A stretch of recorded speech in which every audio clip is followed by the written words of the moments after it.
Tusind tak for alle jeres spørgsmål. Det er så dejligt at mærke, hvordan I interagerer med os, og jeg har lyst til at blive klogere på jeres seksuelle liv.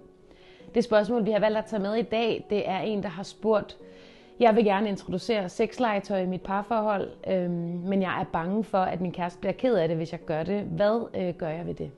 Prøv at høre, det er helt naturligt at være bekymret eller nervøs, når man skal foreslå sådan noget her i sit parforhold. Det er du bestemt ikke alene om, først og fremmest. Jeg har 4 gode råd til dig, der gerne vil introducere sådan noget her til din partner. Det første råd, jeg kan give dig, det er at tale det op.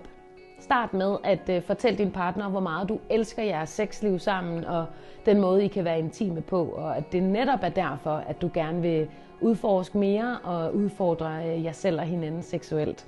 Det kan du gøre for eksempel ved at sige: skat, jeg elsker, når du gør det her ved mig. Det er du simpelthen så god til. Jeg har faktisk tænkt meget over det her for nyligt, og jeg har lyst til, om vi ikke skulle prøve at tilføje noget sexlegetøj til lige netop det her. Det vil være så frækt. Noget i den stil. For det andet, så vær opmærksom på, at det bliver en dialog imellem jer to, og ikke en monolog, hvor det bare er dig, der snakker.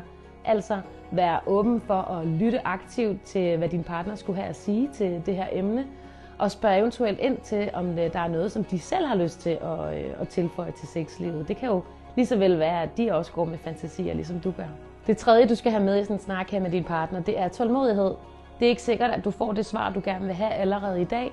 Derfor kan du med fordel sige til din partner: prøv at høre, nu har vi snakket om det her, skal vi ikke lige gå og tænke lidt over det, og så kan vi tage snakken op igen på torsdag, når børnene er puttet, for eksempel. På den måde så får I begge to lov til lige at gå og reflektere lidt over emnet, inden at I kommer med en konklusion, hvis der skal findes sådan en. Til sidst i sådan en her snak, og aller vigtigst, der skal du selvfølgelig respektere din partners grænser, og lytte på deres synspunkter og perspektiver i den her snak, selv hvis I er uenige. Vigtigst af alt, så husk på, at sådan en her snak vil styrke jeres intimitet og derved også jeres parforhold. Så jeg håber, I får en rigtig god snak.